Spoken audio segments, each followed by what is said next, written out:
So the transfer window is closed or slammed shut, as people seem to talk about. Stevie Nicol alongside me to discuss the relevant business done by the teams. We have to start with Chelsea, Stevie. They've spent an absolute fortune. Maybe no one's really told them they can only register an additional 3 new players for the Champions League knockout stages. So how would you grade what they have done, including a Premier League transfer record for a certain Benfica midfielder? Listen, there are different ways that you can look at it. I'm going to come from the fact of just pure and utter quality. At the end of the day, that's really what it should be about. Yes, the money's important, certainly is if you don't have any. Yes, they've spent an absolute fortune, but the truth is they've brought in quality. You know, Mudryk absolutely is a talent and should be a talent for another decade. Yes, they spent a lot of money on Enzo Fernandez, but again, he's a talent. He's already got a World Cup winners medal in his pocket. And can only get better.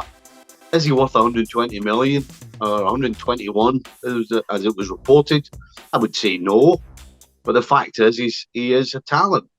And of course, you throw in João Felix on loan, you can't argue that as far as talent's concerned, as far as the possibilities of what we'll see on the field are concerned, then there's no question. Chelsea's had a great window. Given the nature of their signings, they haven't really gone for an out-and-out number 9, but they've gone for a lot of creativity. Are they hoping that the creativity can help with the goals as well as the talent that they have assembled? Well, it has to. And that would be the one thing that, you know, if somebody said, what's the one thing Chelsea need, you'd say a goal scorer. I think what we've seen, particularly in this window, is that regardless of how much money you have, there's not that many goal scorers around, number one. And number two, there ain't that many you can get a hold of. So from that point of view, the signings will have to produce goals. I don't see any reason why they shouldn't. You know, João Felix and Mudryk, no question, are capable of putting the ball in the back of the net. Yes, their main job, I suppose you would say, is to produce and to assist. But there's no question they can both hit the back of the net. Enzo Fernandez, not so much. I don't think particularly that says game. But yeah, not just the players I've mentioned, but the other players at Chelsea are going to have to chip in because they don't have that recognised centre forward. And I'm not forgetting about Aubameyang. Some would say he's a recognised centre forward. I would disagree with that because he's shown that. Well, he's shown that it looks like he's forgotten where the back of the net is. Okay, finally, the 3 players that are likely, the new signings that are likely to be added to the Champions League squad. Surely it's Mudryk, surely it's Fernandez, and surely it's João Felix. And then they get on with it and keep everyone else happy. That's what they're going to have to do, isn't it? Well, that would be the obvious. Yeah, I don't think there's anybody else that's come in that you're thinking they have to be in the Champions League squad. What they have around those 3 is more than capable of sustaining a challenge in the Champions League. You know, you can think what you like about the Premier League, but the Champions League's a knockout competition. Let's be pretty frank about it. And Chelsea have won the Champions League with arguably a team with less talent than this particular side. So, yeah, I would suggest that the 3 that will be in the Champions League are the correct 3. Okay, what's your grade for Chelsea's January transfer window? Any other team pretty much on the planet would have liked these 3 players. Well, except João Felix. Atletico Madrid didn't want them.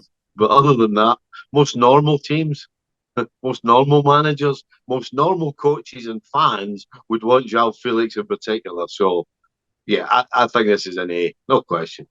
Okay, let's move on to Arsenal. Jorginho was the last of the arrivals. How would you sum up their business? I would say that the signing of is probably the smartest bit of business in a window for a long time. We've spoken about it, particularly on the show.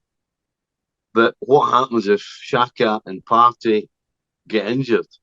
Well, we've just had that question answered, and imagine being able to turn round and sign a player of his quality, his ability, but more importantly, his experience. Again, we talk about the inexperience in that Arsenal first 11 with all the young players, all the kids, pretty much, and you go and you can sign a Champions League winner, a European winner with his country. I mean, and a great player, by the way. The guy's a good player. I'm not sure what's gone wrong at Chelsea. He hasn't seen the field, but the guy's a player. And as I started with, has to be the smartest piece of business in this window. Leandro Trossard is a super player. Is he going to have to be patient? And is he going to have to concede that he might not start every week? Because right now it's Martinelli on one side, Saka on the other, and Odegaard in the middle. Yeah, I think anybody going to Arsenal right now understands that they have a perceived starting 11. I think we could all pretty much write down, if everybody's fit, what Arsenal starting 11 is. And so Trossard, as well as Jorginho, have gone into Arsenal knowing that they have to prove that they should be in that starting 11. You know, they're starting outside of that 11. But both of them seem happy enough to do it. Trossard's already seen the field. Trossard's already contributed on the field. So I'm sure that's probably, if that was in his head before he went there, it's probably not there now. And I wouldn't be surprised if Jorginho sees a decent amount of playing time as well.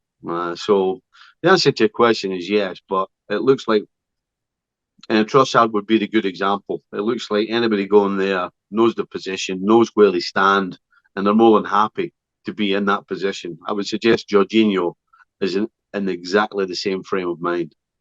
Let's wrap up Arsenal. It's a heck of a vote of confidence for the man who's come in to replace Gabriel Jesus, who's injured right now, Eddie Nketiah, whose goals record has been fantastic. So clearly we don't know yet when Gabriel Jesus is coming back, but they really do have an able deputy, and they've decided, you know what, we're not going to sign a striker to replace him. We're happy with what we've got. Yeah, I don't think anybody expected Nketiah to be doing what he's doing. The work off the ball, the work for the rest of his teammates, the typical centre-forward play, shall we say, of holding it up, getting running in behind. These are all things that we knew and thought he would still do and could do. But as far as the goals is concerned, nobody saw this coming. We thought he might get a couple, but to score the goals he has and with the regularity, I mean, right now it's Jesus who, pretty much. What's your grade for Arsenal? It's got to be an A. I think it's the smartest signing. Jorginho in particular has got to be the smartest signing of the window. Okay. Manchester United, what have you made of their business dealings over the past month? Again, they've gotten better. You know, it's not the huge splash of the Chelsea, but they've gotten themselves and made themselves better. I mean, obviously the biggest surprise is Sabitzer, and that really was pushed because of the injury to Eriksen. Again, to be able to go and sign somebody at such short, I mean, we're talking about hours here.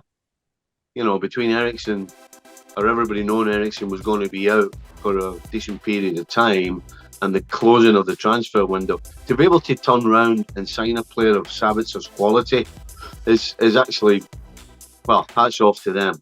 Now, the question is he going to be able to produce anything on the field? Because as far as I'm aware, he hasn't seen the field for a long, long time. Certainly not at a very competitive level. So that is the only question. Does he have talent? No question. Does he have experience? Absolutely. You know, for a signing out the blue that had to be done quickly, it's a great signing.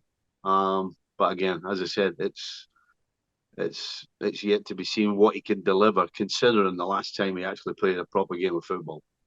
Yeah, I mean, the signings that have been made by Erik ten Hag have basically supplemented the squad. Anthony Martial, when fit, is likely to start ahead of Wout Weghorst. Sabitzer, you've mentioned, as someone that maybe needs a bit of game time. But I think what it shows is that Erik ten Hag and his contacts, he's already steadied the ship at Man United. He's got them going in the right direction. But I think you make a good point.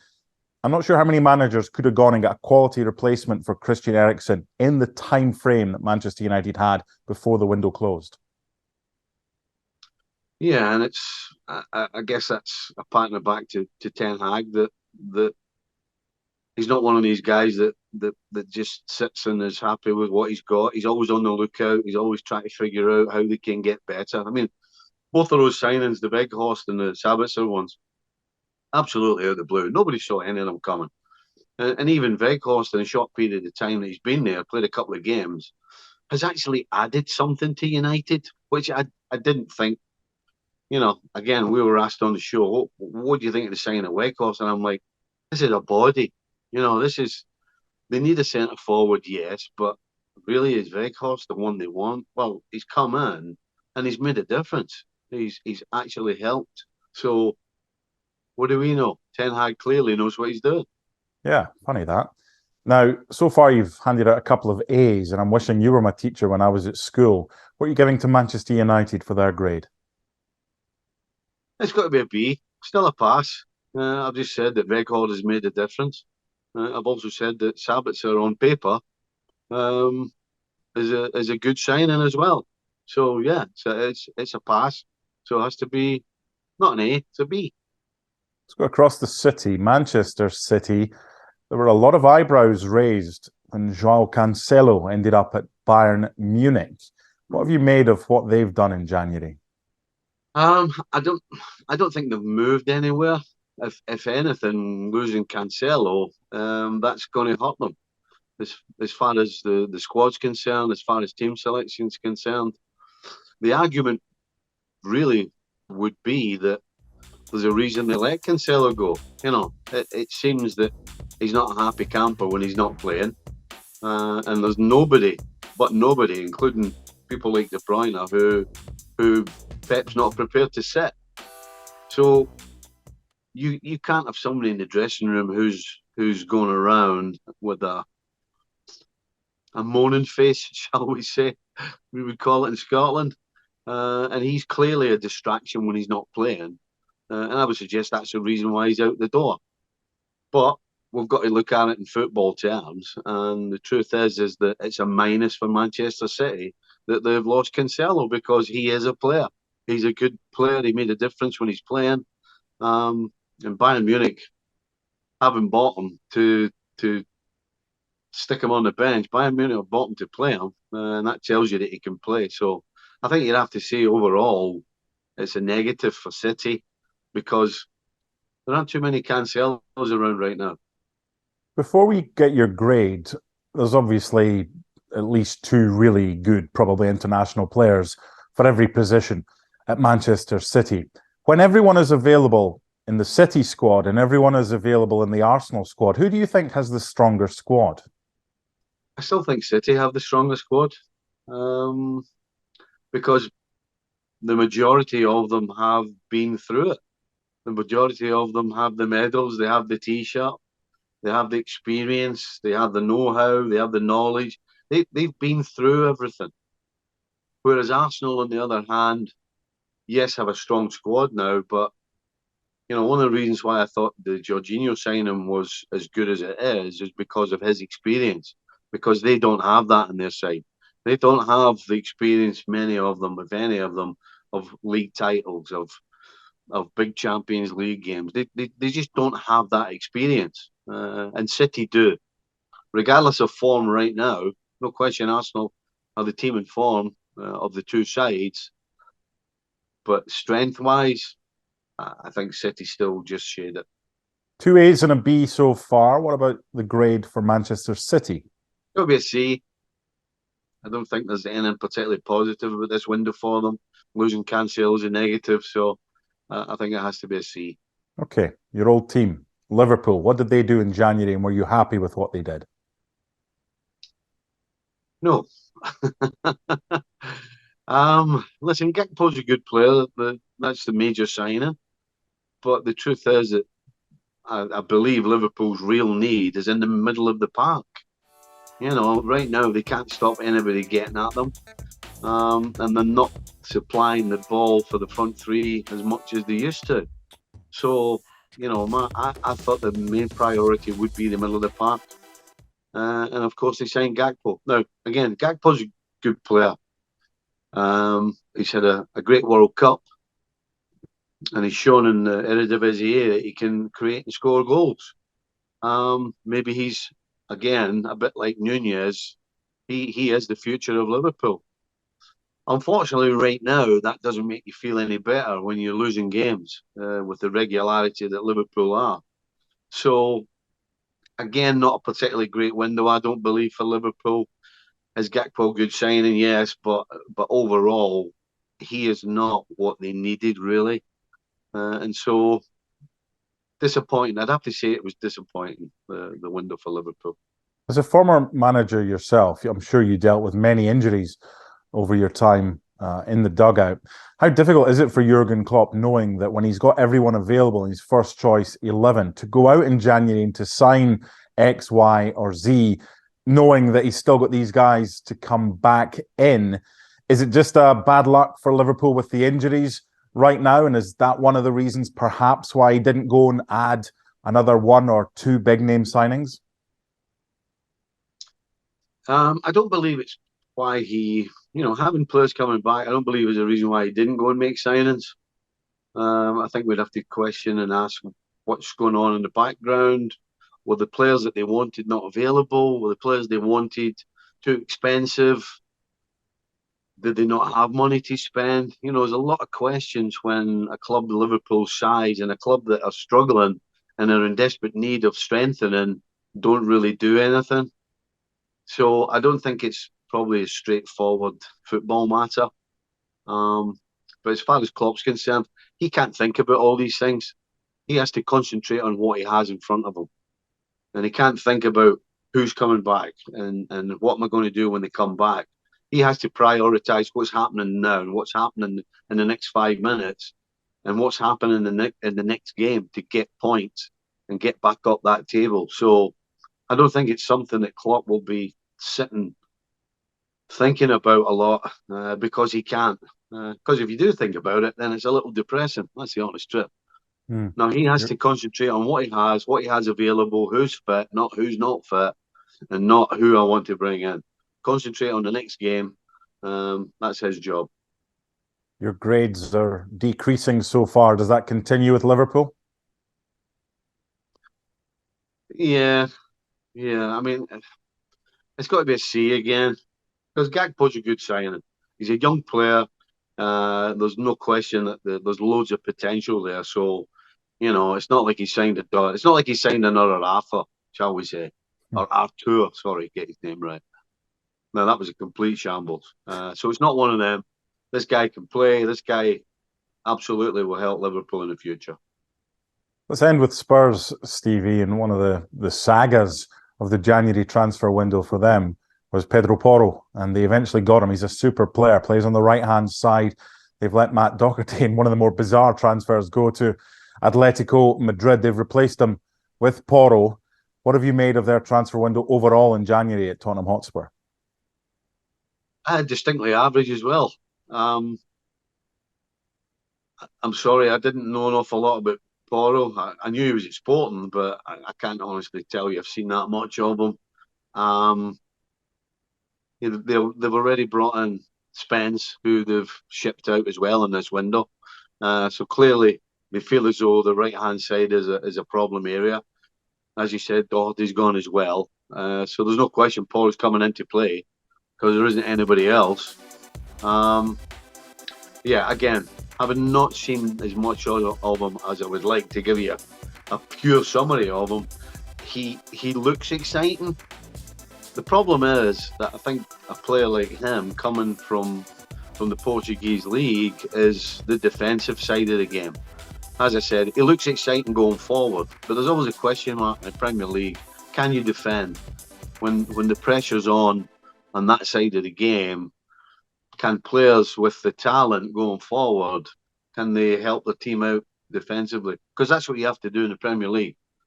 It's not enough unless you're Cristiano Ronaldo or Messi or Mbappe, it's not enough that you're great on one half of the field. You have to contribute on the other side as well. That for me would be the only question about Pedro Porro, because as I said, he's got talent going forward. So yeah, let's wait and see what he does defensively. But it's a decent signing. I think it's a positive signing. So I'm not going to be negative on Tottenham. I think I'll probably give them a B. They've got somebody in a position that clearly Conte hasn't been happy with for a long time. So he'll be positive about it. So I'm going to be positive about it. So I'm going to give him a B. They've added a bit of strength as well, middle to front. It's Kane plus which two if they go with a front three? Is it simple as Son and Kulusevski, or do you think others might be pushing to overtake either of those two? I think Mr. Richarlison might have a word or two to say about that. So in the end, it's not a bad problem for Conte. You know, do I play Kulusevski? Do I play Richarlison? Do I leave Son? Do I switch him? You know, so having choices is always good, and having really good choices is fantastic for any coach. There you go. The grades for some of the teams who've been pretty busy in the transfer window in January in the Premier League. Thanks so much for watching ESPN on YouTube. And for more sports highlights and analysis, be sure to download the ESPN app. And for premium content and live streaming, subscribe to ESPN Plus.